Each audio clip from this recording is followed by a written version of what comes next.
Non mais sans rire. Un débat entre Wissam et Jack. Vous pensez que ça irait où? Une vidéo face cam, un nouveau format. On va voir ce que ça donne, si ça vous plaît moins, s'il y a des choses à arranger. N'hésitez pas à laisser vos suggestions dans les commentaires, histoire d'évoluer un petit peu plus, de faire autre chose de cette chaîne, et ainsi de se diversifier. Hein. Alors pourquoi j'ai eu l'idée de cette vidéo? Ce sont les commentaires sur la vidéo de Wissam et Jack qui m'a amené à réfléchir à ce genre de format, parce que en effet, il y avait beaucoup d'embrouilles basées sur Jack, c'est le boss, Wissam, ouah, il a tout éclaté. Alors qu'au fond, ni l'un ni l'autre a vraiment éclaté l'autre. Ils sont tous les deux partis sur un sujet qui ne concernait pas le sujet de l'autre. Alors c'est sûr que c'est facile, hein, quand on amène quelqu'un sur son terrain, donc le terrain que l'on connaît, on n'a plus besoin de répondre aux autres questions qui sont posées à côté, qui nous dérangent. Allez, je t'emmène là, t'y connais rien, c'est pas grave, et je dirais que t'es nul. Wissam l'a beaucoup fait. Et je pense que Jack a fait aussi beaucoup d'erreurs. Beaucoup d'erreurs, mais on va revenir là-dessus, justement. De plus, on peut dire quand même que dans les commentaires, je dirais pas que des gens prennent parti, non. Non, c'est bien connu, sur Internet, on a tendance à être très modéré, on prend pas parti, c'est... Voilà. Seulement, le problème, c'est que si vous pointez du doigt une erreur de votre adversaire, il faut quand même reconnaître qu'on a fait la même erreur. Et ça, dans les deux camps. Il n'y en a pas un seul qui le dit. Alors, il n'y avait pas un seul. Mais il y a quand même une personne qui a modéré les propos, qui a fait un commentaire très pertinent, donc du coup, je vous l'affiche juste maintenant. Commentaire pertinent. Merci Jabba pour la pertinence de ce commentaire pertinemment pertinent. Vous pouvez vous en douter, il y a quand même un gros billet dans l'histoire. C'est-à-dire que si on a tendance à suivre Jack ou si on a tendance à suivre Wissam, on va avoir tendance à avoir plus d'affect envers l'un que l'autre et lui reconnaître plus de bonnes choses à l'un qu'à l'autre. C'est évident, c'est l'être humain est biaisé. Je crois que je vous apprends rien. Si je vous apprends quelque chose, bah désolé pour vous. C'est fou que vous ayez vécu jusqu'ici, mais grand bien vous fasse. Afin de clarifier les choses, on va voir ce qui est un bon argument, un mauvais argument, les fameux arguments fallacieux que apparemment Wissam déteste, et ce qui peut être considéré comme une erreur, qui ne paraît pas comme une erreur à première vue, si on l'écoute une première fois, mais que si, c'en est bien une. Et en soi, vous verrez que le débat était stérile, pour la raison que je vous ai donnée au début, la raison évidente. Chacun répond à l'autre en partant de l'idée que son idéologie correspond à la sienne. C'est un peu obscur dit comme cela, je le reconnais, mais vous allez comprendre bien vite. Ouais. En gros, ton teasing, c'est une phrase que j'arrête pas de répéter dans mon live. Ouais. Et si t'avais vraiment regardé 2-3 vidéos, comme tu l'as dit, t'aurais su que moi je répète souvent cette phrase. Parler d'islam, ça n'a aucun sens. C'est-à-dire, je ne parle pas des musulmans, je parle de l'islam, plus précisément de l'islam sunnite. C'est-à-dire, je fais la part des choses entre l'idéologie et la croyance elle-même et les croyants. Par exemple, quand tu dis que il faut pas confondre l'islam et les musulmans, pour moi, c'est le truc le moins matérialiste qui soit. Premier quiproquo entre Wissam et Jack. La question se pose d'ailleurs de s'il s'agit d'un quiproquo ou d'une technique pour esquiver la problématique. Ici, Jack nous dit qu'il ne fait pas l'amalgame, c'est important. En vrai, c'est vraiment important parce que l'amalgame entre l'islam sunnite et les musulmans, il est quand même, je pense, réfléchi. Mieux que ça, il explique que parler d'islam n'a pas de sens. Avant d'arriver sur la réponse de Wissam, analysons et comprenons donc la position de Jack, que Wissam soit ne comprend pas, soit feint de ne pas comprendre. Et cela est à vous d'en juger. Lorsque Jack dit « parler de l'islam n'a aucun sens », cela sous-entend qu'il n'y a pas qu'un seul islam, et donc que de parler de l'idée d'islam en soi est un non-sens, puisque l'islam est développé en sous-catégories qui suit chacun différentes règles. Une sous-catégorie, chacune, ouais fuck. Si Jack parle de l'islam sunnite et non des musulmans comme il le dit, c'est parce qu'il y a une approche qui est dans l'idée de la critique du texte. Je m'explique. Jack considère que le texte en lui-même est dangereux. Dangereux car il a pour action, en dehors même de toute règle misogyne, appel au meurtre, etc., de ne plus réfléchir, de ne plus remettre en question, de trouver, ce que fait d'ailleurs toutes les religions, se mentir, une solution simple à une problématique complexe. L'approche de Jacques est donc de dire que la psychologie, l'essence même d'une personne, peut se retrouver altérée par des textes comme ceci, puisqu'il agit sur des personnes en quête de sens et qui risquent de penser alors, pour ne pas souffrir avec des questions existentielles, ne pas subir la vie, prendre tout ce qu'il y a dans ces textes pour argent comptant. Rien que le postulat de base est un problème entre les deux interlocuteurs. L'idée de Jack, c'est que la religion est dangereuse pour les hommes, car c'est elle qui amène les hommes à commettre des atrocités sans remettre en cause ces atrocités. Tout cela par ignorance. Ce que Platon soulignait déjà, personne n'est mauvais volontairement. C'est d'ailleurs pour cela que ce n'est pas les musulmans, donc des hommes, qui l'incriminent en critiquant l'islam sunnite. En effet, dire qu'en critiquant l'islam sunnite, c'est critiquer les musulmans, c'est un discours dangereux, qui amène inévitablement vers la haine de l'autre. Vous avez tellement dit que critique l'islam égale extrême droite que les gens se disent mais moi j'ai envie de critiquer l'islam donc je suis d'extrême droite. Eh ben je suis d'extrême droite. Vous poussez les gens, vraiment, vous poussez les gens à devenir de l'extrême droite. Pour autant, Wissam a-t-il tort? Par exemple, quand tu dis qu'il ne faut pas confondre l'islam et les musulmans, pour moi c'est le truc le moins matérialiste qui soit. Parce que Marx déjà disait que c'est pas la religion qui fait les hommes, c'est les hommes qui font la religion. Donc il n'y a pas un islam qui agit par lui-même. Eh bien pas tout à fait. L'approche de Wissam est différente. Son postulat n'est pas le même puisqu'il part de l'idée que ce sont les hommes qui font la religion. Idée de Karl Marx qui nous dit « ce n'est pas la religion qui fait l'homme, mais l'homme qui fait la religion ». Comment peut-on comprendre cette phrase? Selon Wissam, c'est parce qu'il y a l'homme pour mettre en place les préceptes d'une religion que la religion existe. Dès lors qu'il n'y a plus de croyants, alors il n'y aurait plus de religion. D'ailleurs, il en parle plus tard que la religion est l'opium du peuple, et le définit parfaitement bien. Parce que l'homme est dans un monde en souffrance, alors il se tourne vers la religion, puisque la religion lui promet du paradis artificiel. Ce qui peut être cependant remis en question. On ne peut pas faire l'amalgame entre les musulmans et l'islam. Sans l'islam, il n'y a pas de musulmans. Sans musulmans, il n'y a pas d'islam. C'est les musulmans qui font de l'islam. Donc quand vous critiquez l'islam, vous critiquez automatiquement les musulmans. L'analyse de Wissam est peut-être un peu simpliste de ce côté. Dire que c'est l'homme qui fait la religion ne veut pas dire que s'il n'y a plus de musulmans, alors il n'y a plus d'islam. Comme si l'islam n'avait aucune incidence sur la psyché des hommes. Mais que la religion est typiquement humaine. Dans cette citation, ce qui est souligné, c'est que le monde qui nous entoure, la vision du monde que nous avons et donc également la religion, est un monde d'hommes. Et cela a une incidence, en effet, sur le fait que des religions existent. Mais il y a une inversion de qui a l'emprise sur qui. Ce n'est pas l'homme qui fait que l'islam existe, mais l'islam existe bien parce qu'il s'agit d'un monde vu par l'homme. Vous comprenez le problème dans ce débat? Chacun campe sur sa position, sans même se mettre à la place de l'autre avec son bagage intellectuel. C'est un problème ici, car il semblerait que chacun ne soit pas venu pour débattre. C'est-à-dire échanger des idées et convaincre l'autre, ainsi qu'apprendre de l'autre également. Non.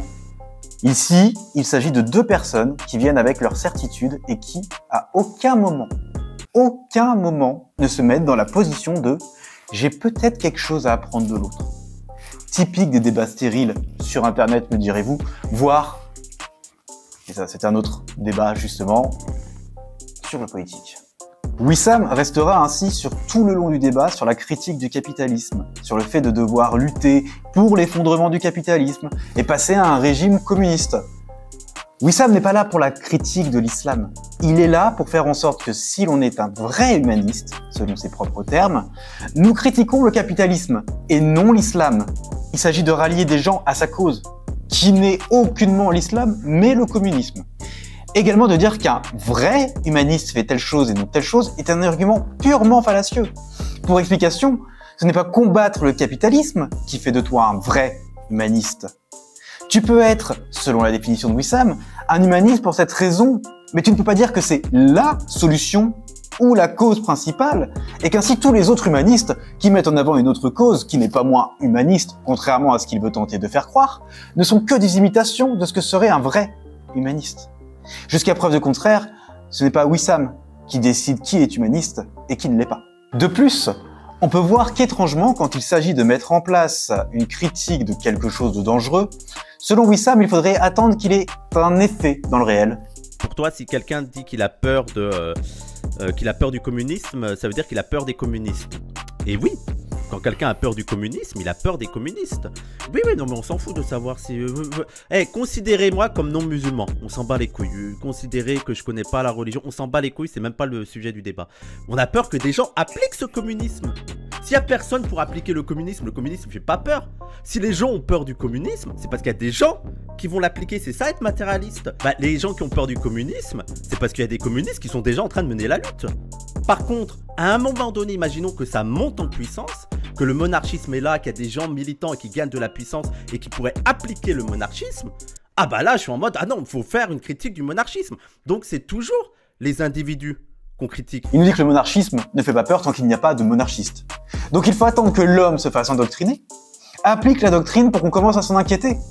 C'est typiquement ce qui pose problème dans tous les sujets de société. Constamment attendre qu'il soit trop tard pour s'en inquiéter plutôt que de prévenir. Mais dès lors, il démontre bien que ce n'est point l'homme qui a cette idée de nulle part. Il applique une idée qui par essence peut être diffusée à beaucoup de monde et rapidement. On en revient à ce qu'on disait, critiquer le texte, non pas l'homme qui lui n'est qu'une victime de ce texte. Il faut lutter contre la violence qu'il y a à l'égard des apostats. Mais il y a aussi une violence, par exemple, à l'égard, et notamment, surtout à l'égard des femmes qui se convertissent à l'islam. On ne peut pas avoir pire argument dans un débat. Oui, il y a telle chose, mais aussi telle chose. Je vous parlais tout à l'heure du problème de l'affect dans un discours. Si l'on dit que l'on reconnaît qu'il y a des violences faites aux apostats, nous ne pouvons pas minimiser en disant qu'il y a également des violences faites pour ceux qui se retrouvent endoctrinés. C'est juste un non-sens. On est au niveau zéro de l'argumentation, une forme de miroir-miroir. En fait, quelle idée est exprimée ici? Et je sais très bien ce qu'on va me dire. Non, c'est extrapolé, ce qu'il dit, etc. Je peux vous dire que non. Mais vous me croyez ou vous me croyez pas, sur parole, ça, c'est vous qui faites votre propre avis, et je vous invite d'ailleurs à faire votre avis. L'idée ici est d'esquiver la responsabilité en pointant la responsabilité de ceux d'en face. On répond rapidement et hop, sous le tapis, oui mais, regarde, c'est pas mieux de votre côté. Donc, un partout, balle au centre. Allez, on oublie, tac, tu peux pas parler de ce sujet parce que ton côté, c'est pas forcément mieux. Millefeuille argumentatif, non mais... évite ces sophismes genre vraiment, votre clic, homme de paille, arrêtez, essentialisme, arrêtez avec ça. Petite pause juste sur votre clic homme de paille, essentialisme, arrêtez avec ça. Là, ce que fait Wissam est de sous-entendre et de laisser sous-entendre que ces termes ne sont pas des arguments valables. Sauf que ce sont des termes très utilisés de base dans les débats, puisque le débat souligne forcément, quand la personne en face utilise un argument qui ne peut pas être valide, puisque caduque. Mais souligner cela, et bien les utiliser, c'est plus compliqué que juste dire « mais on s'en fout », ça c'est clair. Wissam est en sociologie. Important de le rappeler, il est conditionné pour penser que son système de pensée est le bon. Peut-être apprendra-t-il que ce n'est pas si simple. Tu aimes beaucoup les sophismes, tu leur fais des faux dilemmes. C'est soit tu fais ça, soit c'est pas, soit oui, soit non. Si tu réponds pas, ça part. Lorsque Wissam va nous dire que lorsque Jack pose une question où on doit répondre uniquement par oui ou par non, sinon ça dégage du live, je suis au grand regret de vous dire que oui, c'est le cas. En règle générale, quand il s'agit de questions qui font débat, bien entendu qu'on ne peut pas répondre juste par oui ou non sans développer. La seule raison pour laquelle on impose de ne pas développer, c'est parce que l'on veut que la réponse soit choc ou que l'on refuse d'entendre ce qui explique le pourquoi de cette réponse, qui peut possiblement être modérée. C'est une erreur, puisque c'est à ce moment-là que nous pouvons ouvrir le dialogue et voir s'il y a des explications à une telle réponse et comprendre l'autre.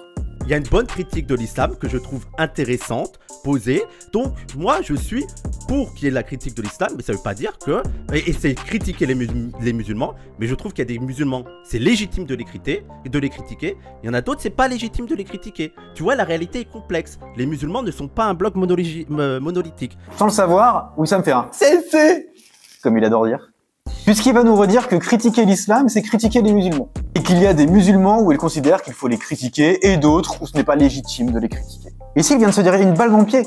Puisque si l'on critique l'islam, c'est que l'on critique les musulmans. Alors cela veut dire qu'on critique tous les musulmans dans leur ensemble. Or, les musulmans ne sont pas un groupe homogène. Dans le groupe, les musulmans, il y a différents courants. Dans ce courant, il y a différents niveaux. Dans différents niveaux, il y a l'essence même, l'homme qui est unique. Il vient d'expliquer pourquoi critiquer l'islam, ce n'est pas critiquer les musulmans en disant cela. Il vient d'expliquer le pourquoi Jack dit que Wissam fait de l'essentialisme à ce sujet, et pourtant, il ne comprend toujours pas.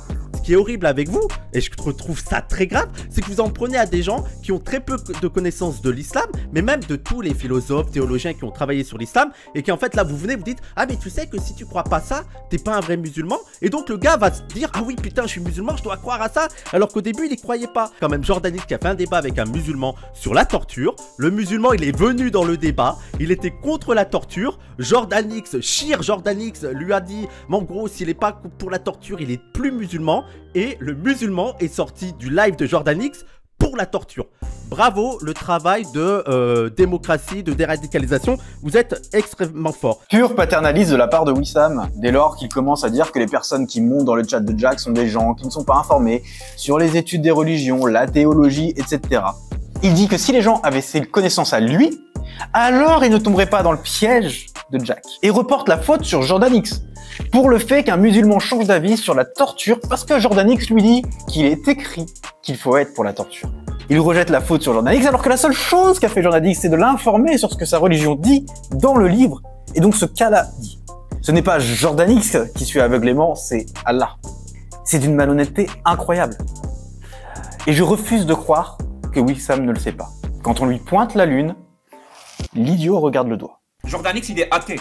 Il lui dit, mais Allah, voilà ce que Allah a dit, voilà ce que le prophète a dit, voilà ce que le consensus a dit, pour que la personne qui avait une position humaniste change de position. Elle lui dit, alors, si c'est Allah qui le dit, je suis pour la torture dans l'espace public.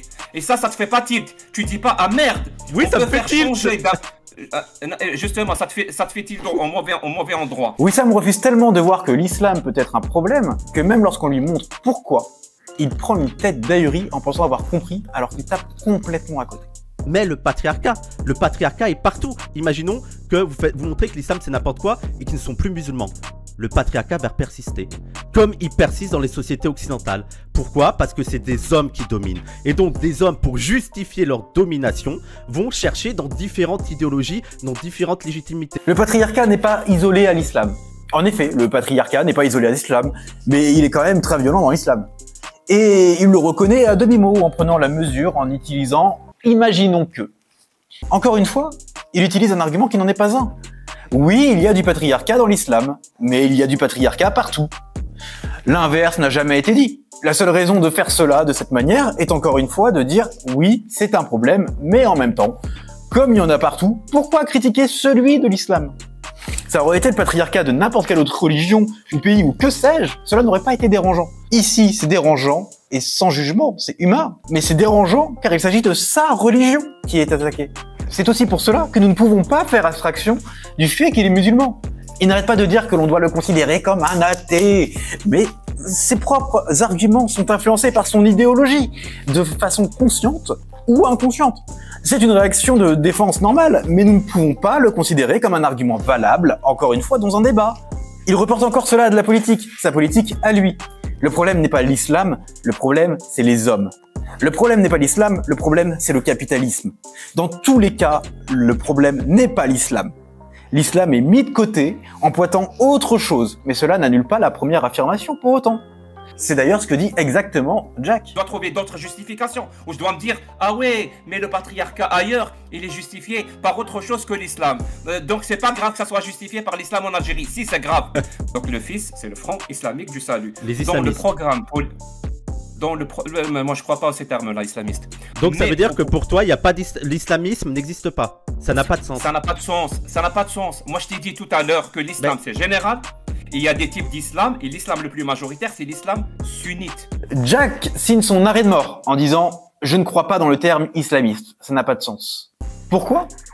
Puisqu'il se repose sur la définition qu'il donne de l'islam à la base, et que donc on ne peut pas être islamiste, puisque cet islamiste ne repose pas sur l'islam, mais sur une forme de l'islam extrémiste. Mais, il y a un mais.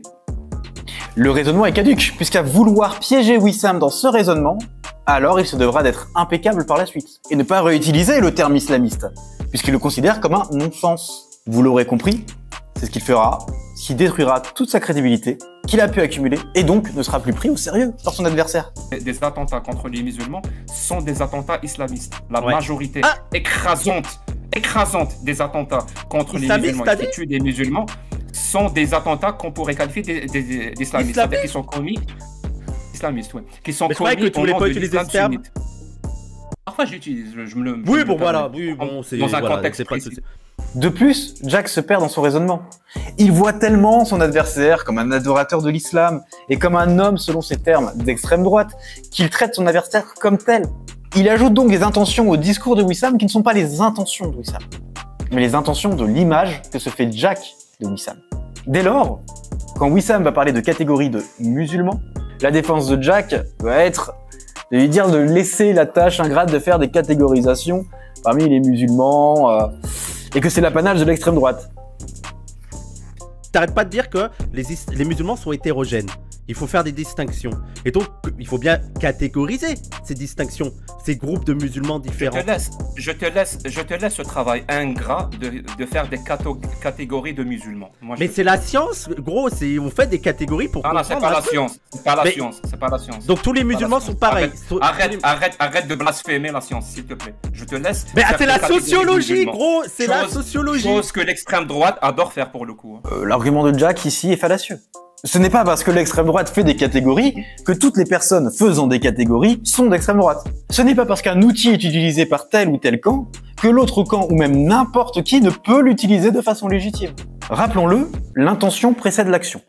Il ne s'agit pas de condamner cette action car l'extrême droite le fait pour suivre l'exemple de Jack. Non, c'est l'intention derrière cette action que l'on peut condamner chez l'extrême droite et non pas l'action en elle-même. Alors je vais Daesh, préciser. Parce qu'en- C'est ceux qui suivent le mieux Oui. l'exemple du prophète.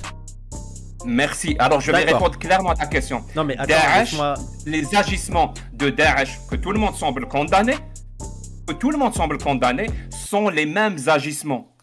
Sont les mêmes agissements que ceux du prophète et des compagnons d'après les textes de l'islam sunnite. Est-ce que seul Daesh applique parfaitement la parole du prophète ou il y a d'autres groupes qui appliquent parfaitement la parole du prophète que Daesh? Je ne sais quoi dire ici. Wissam nous dit que si l'on suit ce que dit Jack, Daesh sont ceux qui suivent le mieux l'exemple du prophète. Jack répond que Daesh a les mêmes actions que le prophète. Il faut comprendre qu'ici, chaque mot est bien choisi volontairement. Chacun cherche à piéger l'autre sur sa pensée.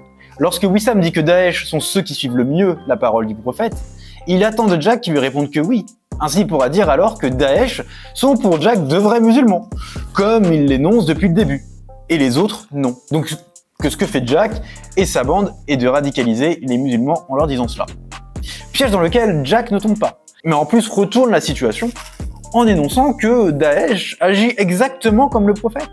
La nuance est importante. Cela signifie que comme tout le monde condamne les actions de Daesh, musulmans compris, alors les musulmans n'ont pas de raison de croire que le prophète est parfait, puisque ses agissements sont condamnés par tous. Ce qu'il cherche à démontrer ici, c'est bien que c'est l'islam qui n'est donc pas l'opium du peuple, mais plus un poison pour l'homme. La différence entre un médicament et un poison, ce n'est plus ni moins que la dose. Comprenez bien cela. Si dès lors je suis tellement dans la religion que je refuse et suis même incapable de condamner des actions dès lors qu'ils viennent de mon prophète, alors ma capacité de réflexion est empoisonnée. Je ne fais que dire et redire comme un enfant fasciné par un professeur de poésie, ce qu'on m'a appris sans même le comprendre. Mais cela, Wissam ne le comprend pas ou feint de ne pas comprendre. N'y a-t-il pas plus aveugle que celui qui refuse de voir? Mais toi, tu penses ou tu dis, comme la majorité des musulmans, que le prophète est le meilleur des hommes qui n'a jamais existé. Bien sûr, oui, et Ça je pense... m'intéresse. Très bien. Et donc, Oui. les informations Et donc, que tu as de mais ce on a- prophète-là, d'où elles te parviennent? Mauvaise situation pour Wissam. Dès lors que Jack revient sur son terrain et demande l'avis personnel sur sa religion, Wissam trouve le moyen de contourner. Dès lors qu'il demande s'il pense que le prophète est le meilleur des hommes qui a existé, Wissam répond oui.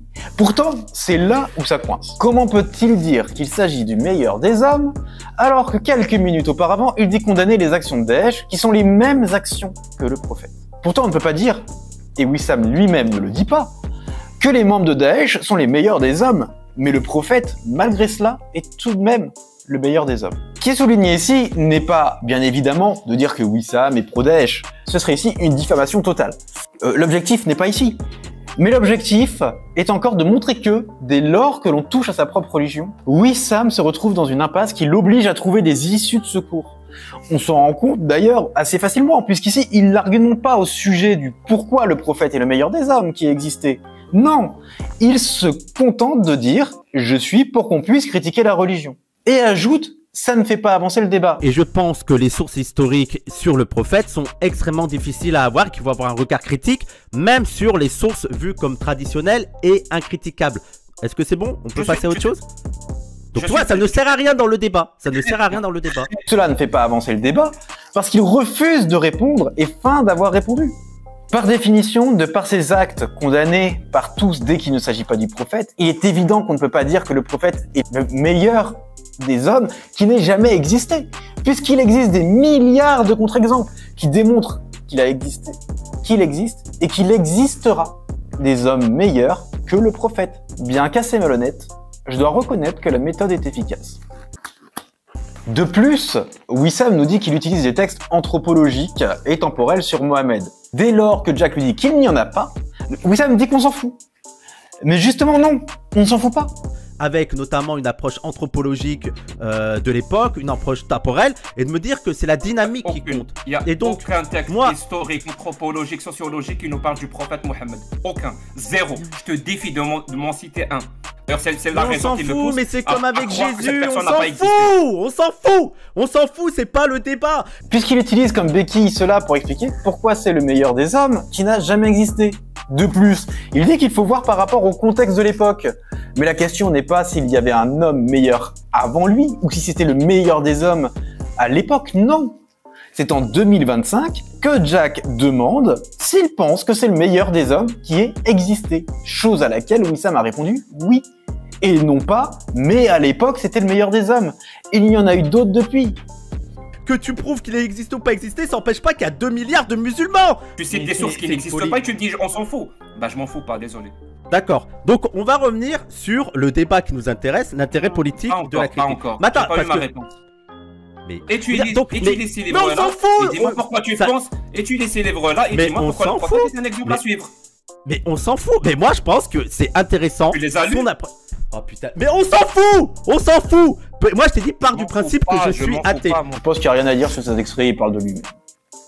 Tu sais quoi, l'un des plus gros problèmes pour les femmes aujourd'hui, c'est d'être rejetées dans le domaine domestique, c'est-à-dire dans le travail de la reproduction. Qu'est-ce que c'est le travail de la reproduction? C'est ça le plus grand problème. Mais laisse-moi finir. Le travail de la reproduction, qu'est-ce que c'est? C'est ça le plus grand problème. Bah, ça découle leur domination. Hein. Elles sont enfermées dans la sphère domestique. C'est en tant que femme, ton expérience en tant que femme qui te fait dire ça.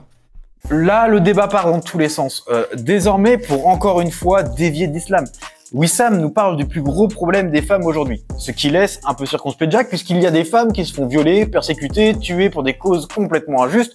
Mais le plus gros problème, selon Wissam, c'est le problème de la place de la femme dans une société capitaliste. Là où le risque de mort violente reste quand même plus faible que bien d'autres pays et systèmes qui justifient par une idéologie le droit de torturer et même tuer une femme parce qu'elle est femme.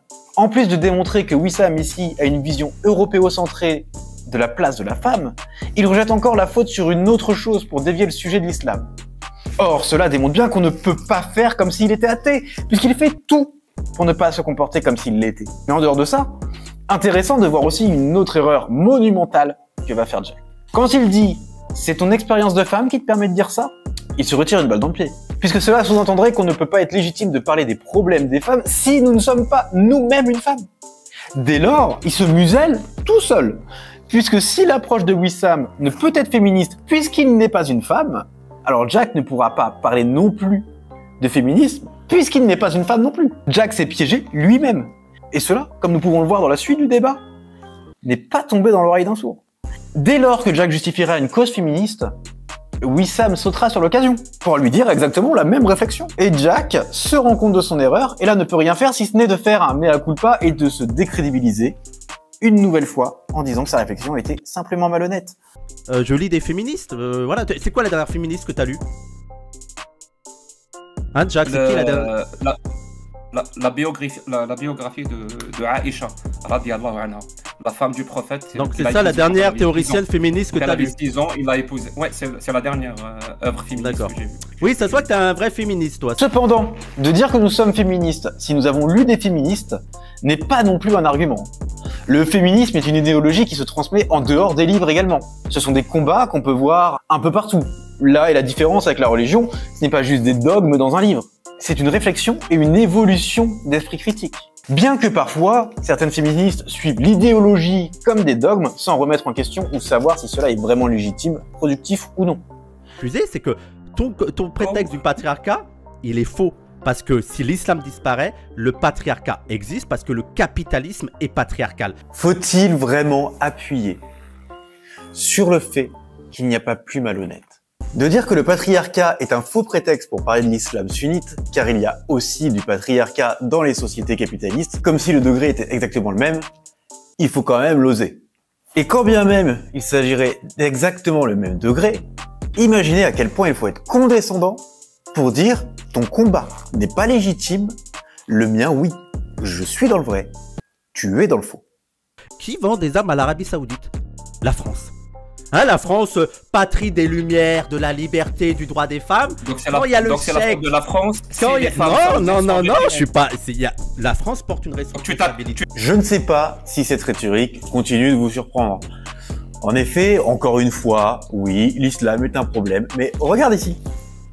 T'as vu? Je te montre là, finalement, mais évidemment, ici, juste critique pas l'islam, critique cette toute autre chose là que je te montre. Bonjour Aboubacar. Ça se voit comme le nez au milieu de la figure. Et oser dire que ce n'est pas le cas, au mieux est malhonnête, au pire est de la bêtise.